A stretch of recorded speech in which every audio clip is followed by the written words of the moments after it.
melanjutkan pembacaan kitab Tafsir Al-Jalalain karangan Imam Al-Jalaluddin As-Suyuti dan Al-Imam Jalaluddin Al-Mahalli.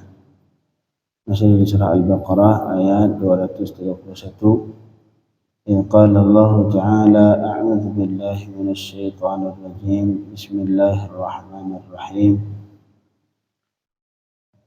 Yang sebelumnya mungkin sedikit tambahan tentang talak yang terjadi karena mabuk.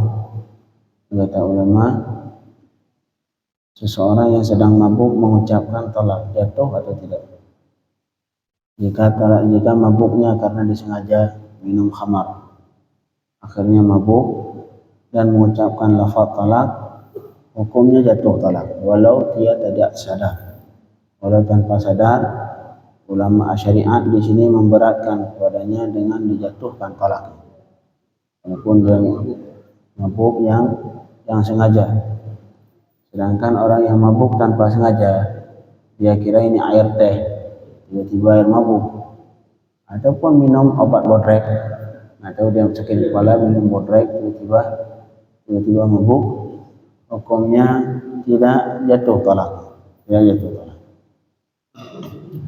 Begitu juga talak yang karena marah. Talak karena marah jatuh talak. Karena memang talak tidak mungkin diucapkan kecuali karena marah. Itu yang selanjutnya. Satu lagi talak yang karena ada hadis disebutkan la talaqa fi ighlaq. Sebagian orang menafsirkan ighlaq ini sedang marah. Akhirnya katanya saat talak kalau lagi marah enggak jatuh. Ighlaq ini menurut ulama artinya ikrah. Ikrah, la talaqa fi ighlaq, tidak jatuh talak bagi orang yang sedang dipaksa. Ighlaq artinya dipaksa. Akan ditodong pistol di kepala, kamu talak istri atau tidak. Ini talak yang bagi orang yang terpaksa. Cuman syarat terpaksa yang pertama, nanti jangan-jangan ditodong sama anak kecil. Saya talak istri kamu. Oh iya saya talak. Syarat yang pertama supaya pemaksaan ini dianggap menjadi uzur. Yang syarat pertama, jika si yang memaksa, mukrihnya, mampu melakukan apa yang ia paksa, mampu melakukan yang diancaman itu, mampu melakukan hal yang diancam dalam pemaksaan talak. Contoh misalkan ini, kalau kamu enggak talak istri kamu, saya tembak. Nah, itu memang ada pistol. Tapi kalau enggak ada apa-apa, ini saya tembak kamu. Kapan saya tembak? Minggu depan. Enggak boleh talak. Jatuh talak. Nah, jadi syarat yang pertama, si yang memaksa harus mampu melakukan ancaman yang buat si yang terpaksa tadi mampu melakukannya sekarang. Tapi kalau diancam, kalau kamu enggak talak istri, ntar bulan depan saya bunuh kamu. Oh enggak boleh talak. Bisa jadi ntar belum sampai bulan depan udah meninggal dia duluan. Lebih cepat meninggal si yang mengancam tadi. Syarat pertama, dari si mukrih ataupun orang memaksa mampu melakukan ancaman yang diancam untuk ditolak istri. Yang pertama. Syarat yang kedua, si yang terpaksa ini dia meyakini bahwa si fulan ini bakal melakukan benaran. Tapi kadang-kadang kita canda-canda sama dia, kamu tolak istri kalau enggak awas. Nah, akhirnya tolak, jatuh talak itu. Jatuh talak. Satu lagi syaratnya, tidak ada tanda-tanda ikhtiar, tidak ada tanda-tanda kalau dia ada unsur memilih. Contoh, kamu talak istri kamu 3, kalau enggak saya bunuh. Kata dia, ya udahlah saya talak 1. Dia talak 1. Akhirnya dia lebih memilih saat itu. Yang diancam 3, tapi dia milih 1.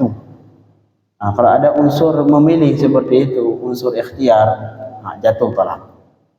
Jadi syarat al-ikrah ataupun pemaksaan menjadi uzur sehingga tidak dianggap jatuh talak ketika mengandung 3 syarat. Sempurna 3 syarat. Yang pertama yang memaksa, memiliki kemampuan. Itu kalau anak kecil ini, awas ya kalau enggak saya tembak. Kalau itu enggak sah talak. Oh jatuh talak. Begitu syarat yang kedua, si yang terpaksa meyakini bahwa si yang memaksa tadi bakal melakukan beneran bakal dilakukan, bukan canda dia. Yang selanjutnya tidak mengandung unsur ikhtiar. Itu 3 syarat sehingga pemaksaan menjadi uzur dan tidak dianggap jatuh talak. Ini hadis la talaqa fi ighlaq. Tidak jatuh talak pada ighlaq. Fi ighlaq artinya fi ikrah.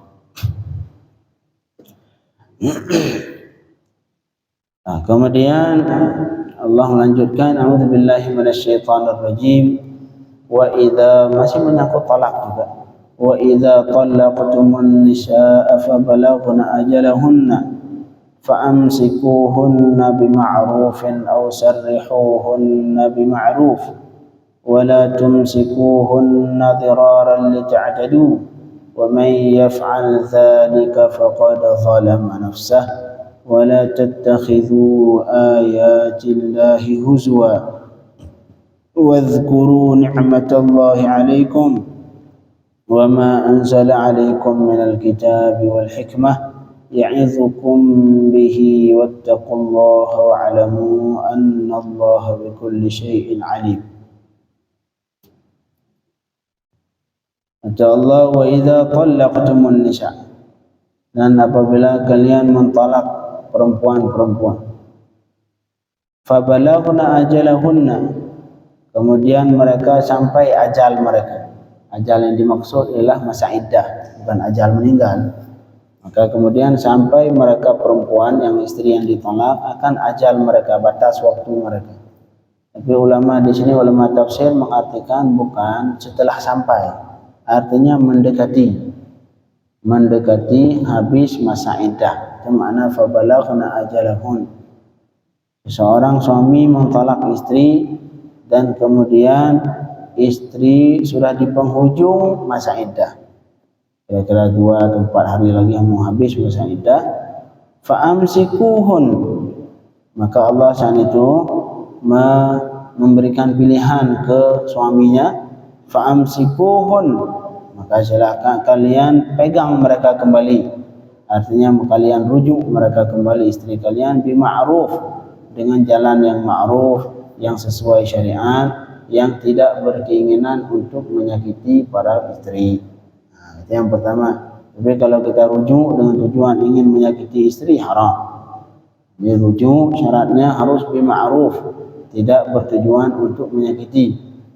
Ataupun pilihan yang kedua, au sarrihuhunna bima'ruf, artinya utrukuhun, ataupun kalian biarkan mereka istri bima'ruf, dengan jalan yang ma'ruf juga, biarkan dia sampai habis masa iddah, sampai itu perempuan bisa menikah dengan laki-laki yang lain. Kemudian Allah melanjutkan wala tumsikuhunna diraran lita'tadu, dan jangan sama sekali kalian memegang istri kalian, artinya rujuk, kalian tahan lagi istri kalian, jadi berujung diraran, yang bertujuan untuk menyakiti, lita'tadu, supaya kalian melampaui batas terhadap istri, untuk berbuat semena-mena terhadap istri. Kalian rujuk berkeinginan untuk menyakitinya. Jangan seperti itu, kata Allah. Bil ilja, tujuannya misalkan kalian rujuk kembali, tujuan biar istri entar menebus dirinya dengan berkenan khulu. Itu bagian dari menyakiti para istri. Kita tahan istri, kita tahan, supaya kita pengen supaya entar istrinya melakukan khulu, membayar kembali kepada suami untuk mentalaknya. Kita pengen nyari uang di situ. Jangan. Jadi tidak dibolehkan. Kalau berkeinginan untuk rujuk, harus dengan keinginan yang baik, untuk benar-benar ingin melanjutkan hubungan, bukan dengan tujuan untuk menyakiti istri. Wa man yaf'al dzalika faqad zalama nafsah.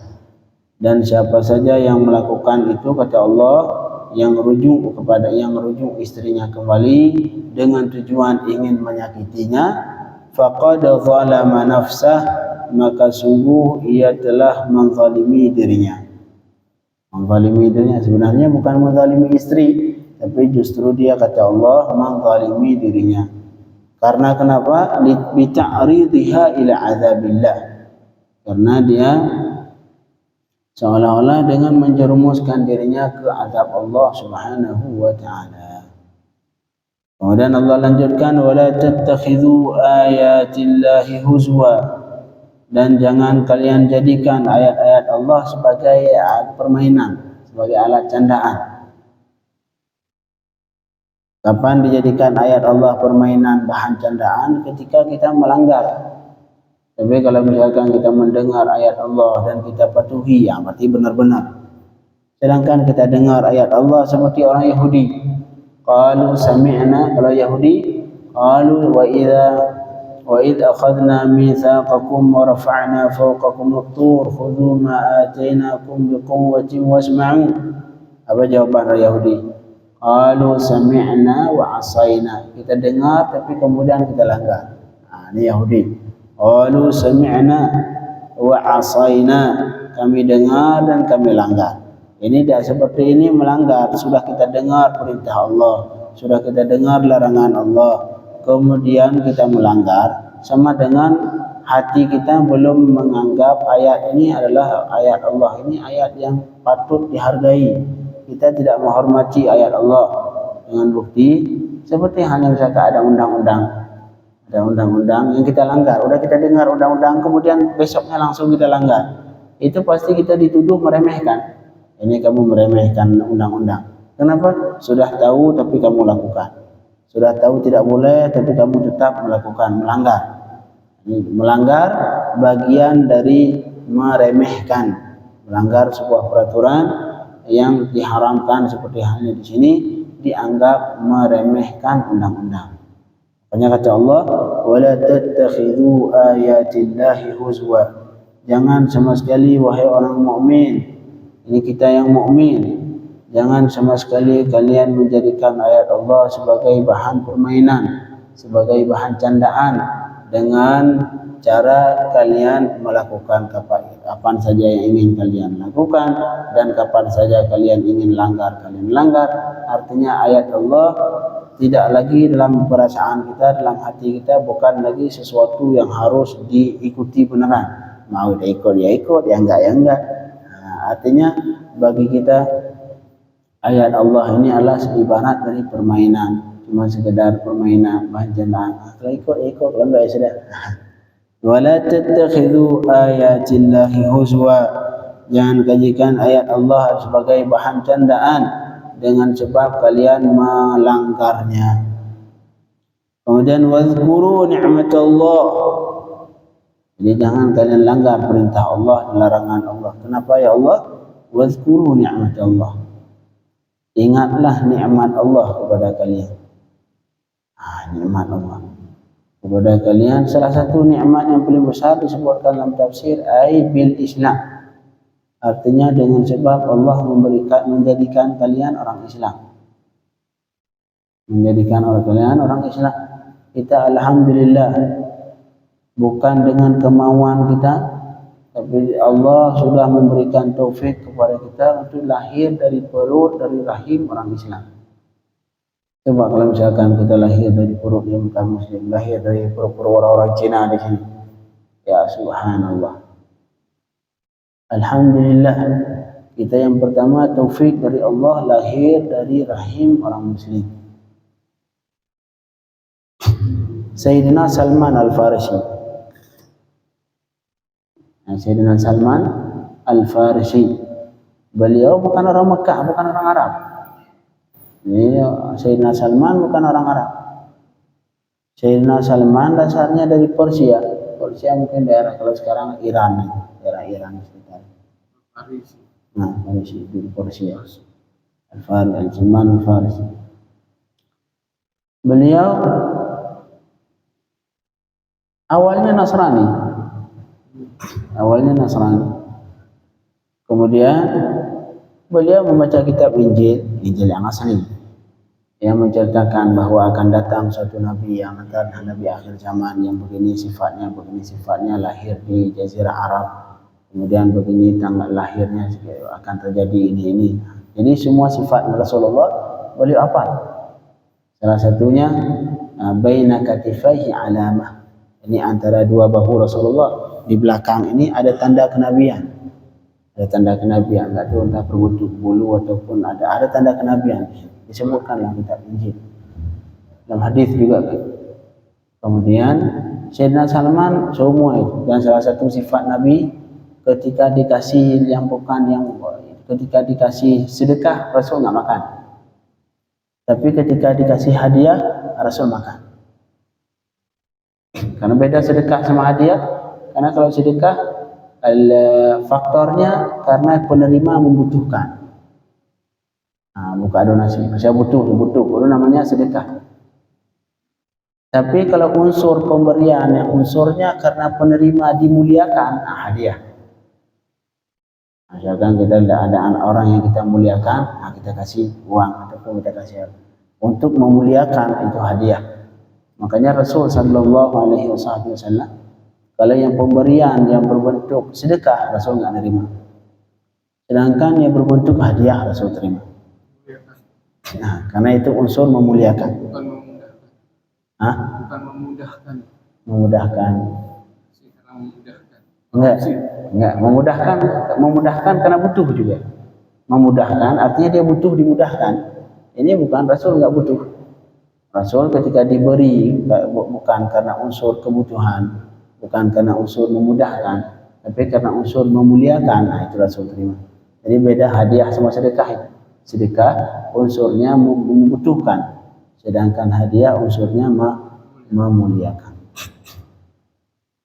Dan juga salah satu sifat Rasul sallallahu alaihi wasallam, Rasul ala lutufnya ataupun lemah lembutnya ataupun hilimnya, bahasa Arab, hilimnya lebih mendahului marahnya.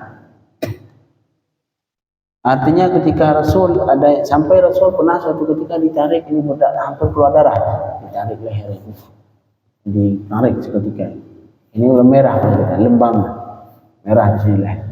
Tapi saat itu langsung Rasul memaafkan. Ini Rasul. Artinya hilim, memaafkan, sifat memaafkan pada Rasulullah lebih mendahului marahnya Rasulullah sallallahu alaihi wasallam. Kalau kita marah dulu, paling ntar 3 hari baru berubah. Enggak jadi marah. Kalau Rasul tidak, dari saat itu langsung hilang marah seketika. Jadi Sayyidina Salman, kembali kisah Sayyidina Salman, itu beliau dari Farisi. Setelah mengetahui sifat Rasulullah sallallahu alaihi wasallam, beliau berkelana sampai pernah mau dijadikan budak. Sampai beliau mau dijadikan sebagai budak, padahal beliau bukan budak, merdeka. Bapaknya bukan budak, ibunya bukan budak, dan beliau rela diperjualbelikan. Beliau rela dirinya diperjualbelikan supaya bisa sampai ke Jazirah Arab. Sayyidina Salman Al-Farisi, perjuangan, bisa Bapak lihat di YouTube atau di mana, bagaimana kisah perjuangan Sayyidina Salman untuk bertemu dengan Rasulullah sallallahu alaihi wasallam. Perjuangan. Tapi kita alhamdulillah, tanpa perjuangan, tanpa apa, tiba-tiba lahir dari rahim orang Islam. Ini hal yang patut, yang sangat harus kita syukuri kepada nikmat Allah Subhanahu wa taala. Wadhkuru ni'matallahi 'alaikum. Coba kita bayangkan kalau kita lahir dari rahim orang kufar, lahir orang Cina di sini sampai masjid. Kemudian tidak beriman kepada Allah Subhanahu wa taala. Kira-kira tempat kita ke mana? Pasti neraka Allah Subhanahu wa taala. Wadhkuru ni'matallahi 'alaikum, ingatlah kata Allah nikmat Allah kepada kalian, yaitu Islam. wa ma anzala alaikum minal kitab, dan apa saja dan apa yang Allah turunkan kepada kalian, yaitu kitab Al-Quran artinya. Wal hikmah, dan hikmah.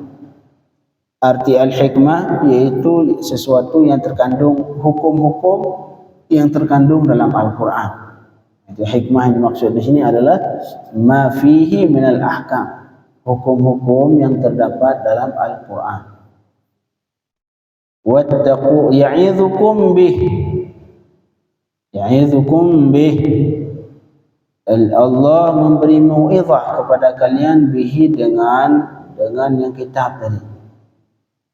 Artinya bi an tashkuruha bil amali bih, kalian syukur nikmat Allah dengan mengamalkan Al-Quran dan isi Al-Quran. Nah, ini cara bersyukuri nikmat Allah. Mensyukuri nikmat Allah dengan mengamalkan isi Al-Quran. Wattaqullaha wa'lamu annallaha bikulli syai'in alim, dan bertakwalah kalian kepada Allah, dan yakinilah bahwa sesungguhnya Allah bikulli syai'in alim, dengan segala sesuatu itu yang mengetahui. Artinya ini makna ayat terakhir nih, wa'lamu annallaha bikulli syai'in alim. Itulah hal yang kita bicarakan semalam, yaitu muraqabah. Muraqabah artinya hati kita ataupun perasaan kita terus merasakan bahwa kita dalam pantauan Allah Subhanahu wa taala. Kita dipantau baik kecil, yang segala sesuatu yang tergores di hati, segala sesuatu yang terbersit di dalam pikiran kita, semuanya diketahui oleh Allah Subhanahu wa taala. وَمَا يَعْزُبُ عَنْهُ مِثْقَالُ ذَرَّةٍ فِي السَّمَاوَاتِ وَلَا فِي الْأَرْضِ وَلَا أَصْغَرُ مِنْ ذَلِكَ وَلَا أَكْبَرُ إِلَّا فِي كِتَابٍ مُبِينٍ. Semuanya diketahui Allah Subhanahu wa taala. Baik yang kita lakukan dengan anggota badan kita ataupun yang kita lakukan dengan hati, semuanya diketahui oleh Allah. Dalam hal ini kita dituntut untuk muraqabah, untuk terus muraqabah. Salah satu ibadat yang paling mulia di sisi Allah adalah muraqabah.